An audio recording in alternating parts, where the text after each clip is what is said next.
When I was in college, I was told that I lacked discipline. Oh, it pissed me off so much, I can't tell you.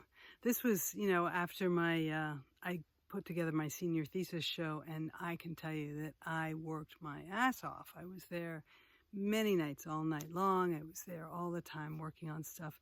And I had a lot of beautiful work for that show. So what the hell were they talking about? It is interesting what sticks in your mind from someone said long ago, and it's still there, right? It's interesting to notice what is it that is still niggles at you. And that one is one that I have learned so much from. First of all, at this age now, more than 35 years later, I can really see that, the people who were saying that were young, unminted, or recently minted professors who were working their ass off and trying to be rigorous and trying to make sure that people were doing, the best work. And it was more about what they had to say than them actually helping the artists or the students. They weren't really seeing me. And I just, I register as young professors. That's normal. It's unfortunate, but normal. It's hard to learn how to be a good teacher. It takes a while to figure out how to connect with what does this student need. So there's that. So I forgive them. But there's still what is this discipline thing? At the time, what I had done is 5 different collections of work for my senior thesis show. And what they wanted was one collection of work. They, I think, were saying that I moved around too much in it. That's just part of who I am as an artist. I move through different ideas. At the time, I was doing figurative work and these beautiful meditative vessel forms and little tiny hand-built vessel forms that had a completely different feel than the larger ones. I was doing handmade paper with string caught through it that was taking you around. And I was doing these very, very big wall pieces.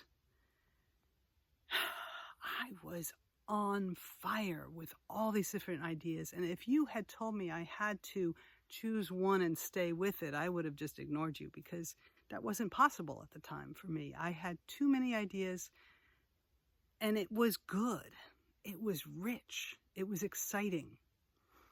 So now, all these years later, I am an advocate for bouncing between different ideas.